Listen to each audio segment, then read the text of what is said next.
If you're watching this video on the day it's released, it means James Gunn's The Suicide Squad has finally hit theaters.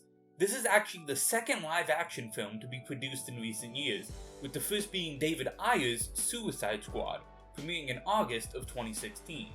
Though even aside from these two films, the squad has been featured in countless adaptations over the years, with each adaptation having a brand new cast of villains to save the world. Or at least, die trying. With over 100 villains, and even some heroes, having been on the squad at one point or another, there have to have been some bad members, and, of course, some good ones. So today I come to ask you, who is the perfect Suicide Squad? The first part of any good team composition is deciding how many members are actually on the team. Most good comic teams have anywhere from 5 members, like the Guardians of the Galaxy, to 7 members, like the Justice League. Now, because of the nature of the Suicide Squad, their team size is usually on the bigger end of things. Heck, the new movie has over a dozen members on one team. To keep things simple, I'm going to go over a core team of 6, and at the end give my personal suggestions for characters that would mostly act as fodder. I'm giving myself 4 rules for creating this squad. Number 1, no heroes. Heroes were actually a surprising mainstay in the comics throughout the years. While most people recognize Katana from the first film, even big heroes such as Roy Harper and Superman have been a member of the squad at different points in time. This rule is also why I won't cover Rick Flag or Amanda Waller on the list, as they technically aren't villains even though they aren't heroes. Number 2, each member must have been on the squad in some form, be it in a movie or comic. That's a pretty simple one. Number 3, no psychics. I just don't like them being on the squad. I mean, why wouldn't you just control your handler to turn your collar off? I just never understood it myself. And finally, number 4. Each member of the core 6 must have a distinct role on the team. What roles, you may ask? Well, to start off, every good team needs a leader. Now, when I say leader of the Suicide Squad, one of 3 characters likely comes to mind. The most prescient one being Peacemaker. Peacemaker, real name Christopher Smith, debuted in a backup story for the Charlton Comics team Fighting 5 in November of 1966. For most of his life, he was just a normal guy, being a pacifist diplomat for the United States. It wasn't until an arms dealer attacked his limousine that he realized he couldn't solve every conflict peacefully. Donning the personally designed armor he just happened to have lying around, he took the name Peacemaker and hoped to bring peace the only way he thought he could, through force. When DC acquired the Charlton characters, Peacemaker was reinvented into someone much more mentally damaged. Instead of simply fighting in the name of peace, Christopher was now haunted by the voice of his dead father, who worked in a German death camp during World War II, for the German side. He believed not just his father, but every person he had ever killed had their spirits stored in his helmet, collectively taunting him and urging him to do the things he does. The character actually didn't join the squad until March of 2021, well after he was decided for and announced for James Gunn's film, but took a semi-leading role in the comic. However, due to the aforementioned mental health issues, I don't think he'd be the best fit for the team, at least not as the leader. Another character almost synonymous with the squad at this point is Floyd Lawton, first debuting in Batman number 59 in June of 1950. Floyd grew up in a wealthy but abusive household. One day, in an altercation where, depending on the continuity, either him or his brother attempted to kill his father, Floyd accidentally shot his brother instead. It was after this incident that Floyd began training in marksmanship, eventually taking on the name of Deadshot. The character didn't reach the height of his popularity until the 1970s, where he took on his trademark costume and demeanor. He would go on to have a starring role on the very first Suicide Squad team in 1988, cementing him as an iconic villain.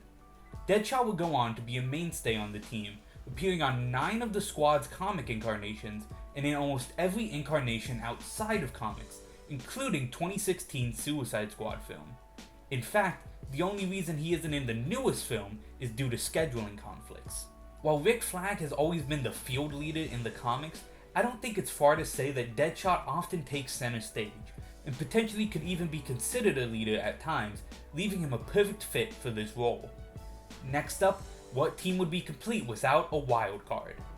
It's Harley Quinn, okay? It's Harley Quinn. Yeah, I think we all kinda saw this one coming. We all know who Harley Quinn is by now, the former girlfriend and sidekick of Joker turned anti-hero. While she was at first the creation of the 90s Batman animated show, she was fairly quickly brought into the comics due to her popularity. While she did appear in a number of comics and even the massively popular Arkham series, she didn't become a household name until the New 52, where she got her own solo book.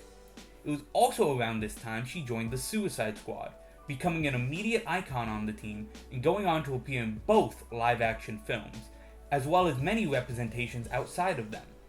Her unpredictable nature, history with the team, and overall popularity make her a perfect fit for this role on our team. But we're talking about villains here, monsters. No team is complete without a big, hulking behemoth who could snap me with the tips of its fingers, which is why the third category is the Muscle. Now, there are 1,000 members of the squad that can qualify for this position.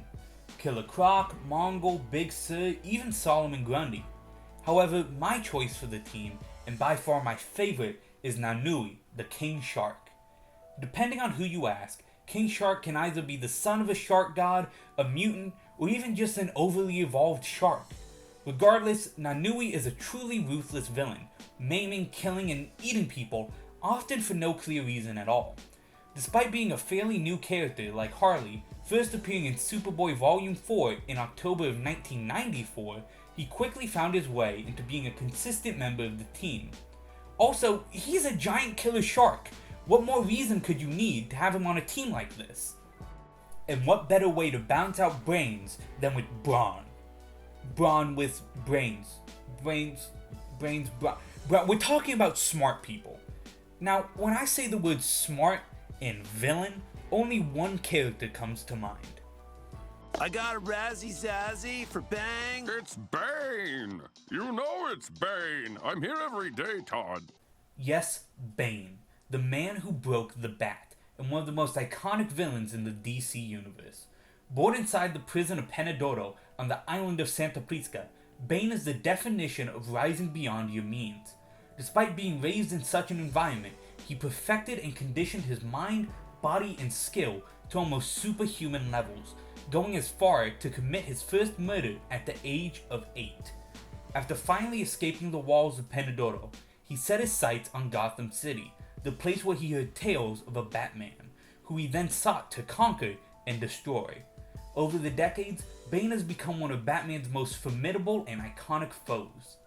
While Bane has been on 2 versions of the Suicide Squad, and is an amazing character in his own right, I don't think he'd be a good fit for the team for one main reason.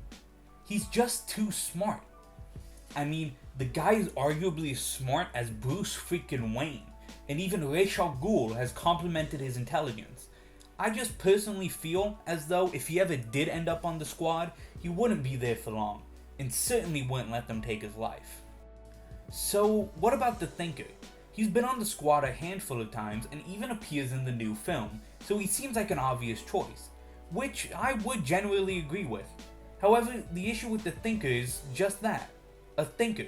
He's a thinker, he doesn't provide any other advantage to the team besides being smart, and is arguably more of a liability in a fight than a helping hand.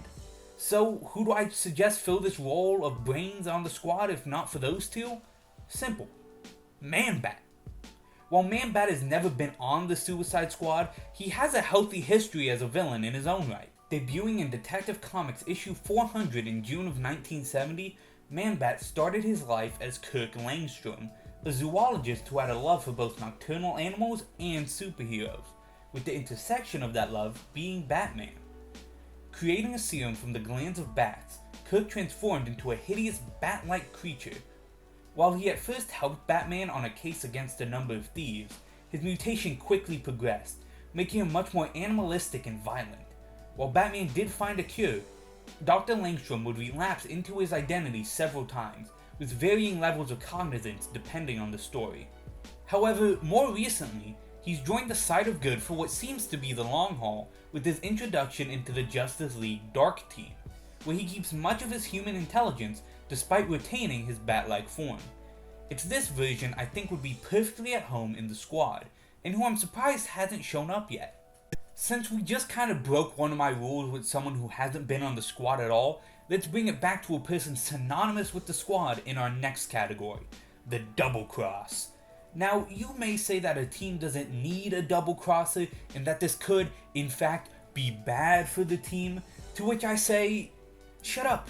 It's my list, I can do whatever I want. Debuting in Flash issue 117 in December of 1960, Captain Boomerang is a thief who uses boomerangs to commit crimes.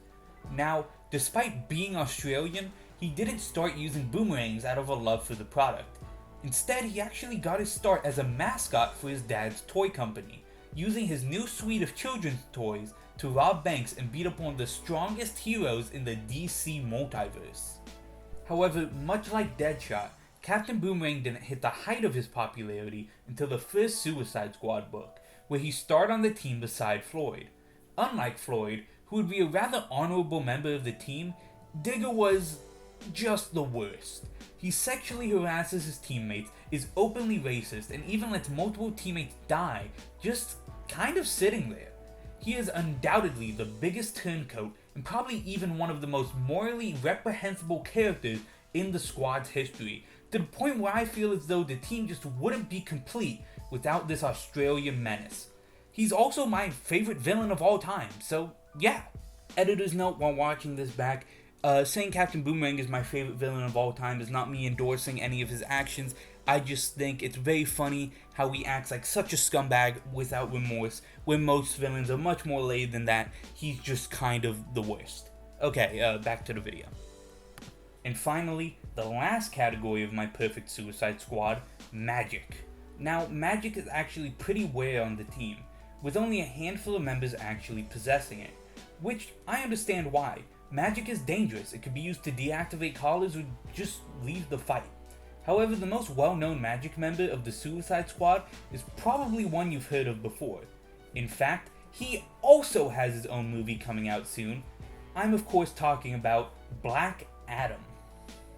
Although best known for being the arch enemy of Billy Batson, also known as the hero Shazam, Black Adam has a history all on his own. Teth was a young prince in Egypt under the pharaoh Ramses II. Deemed fair and decent, the wizard Shazam granted him the powers to be Egypt's champion, which he was for over a millennia.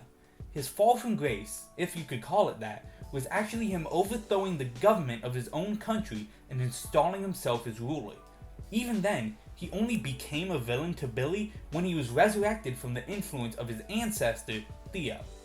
In truth, Teth was always more of an anti-hero pre-New 52, though that didn't stop him from doing some truly heinous things. Teth, despite his popularity, is just another character I don't see on the squad. While actually having been on the squad once, he not only seems far too powerful to be controlled, but I doubt he would ever take the deal to use his own body as a weapon in order to shorten a prison sentence when he's functionally immortal.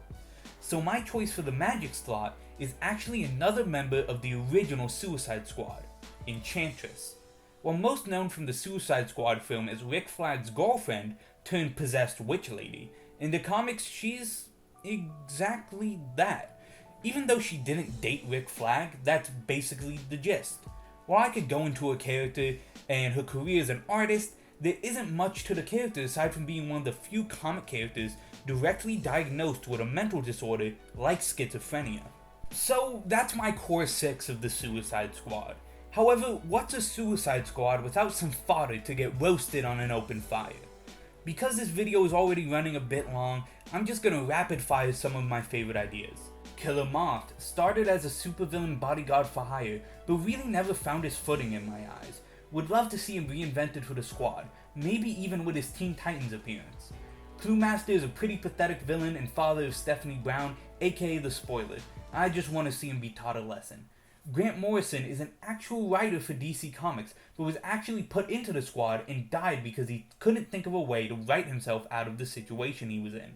I just want to see that concept again. Bingo, a member of the Hanna-Barbera show and rock band The Banana Splits. He was never formally a part of the squad, but appeared in a crossover with it, which is justification enough for me to want to see their head blown up by a bomb caller. Dr. Psycho, breaks my rule of no psychics, but he's a misogynist and I kinda wanna see him get stepped on. Giganta, the person I want to step on Dr. Psycho. Hal Jordan was never part of the modern day incarnation of the Squad and breaks my no heroes rule, but I don't like him and he's basically a villain, so I'm counting it. Billy Numerous, my second favorite supervillain, this time originating from the Teen Titans show. I just kinda wanna see him in the comics. Besides, he is infinitely expendable. Mr. 104 can change his body into any one of the, at the time, 104 elements. He's stupid, but I think he could be neat. And finally, Pete Davidson. No, not Blackguard, the character he plays in the new movie. I just want to see Pete Davidson on the Squad, the actor and comedian. I think it could be fun.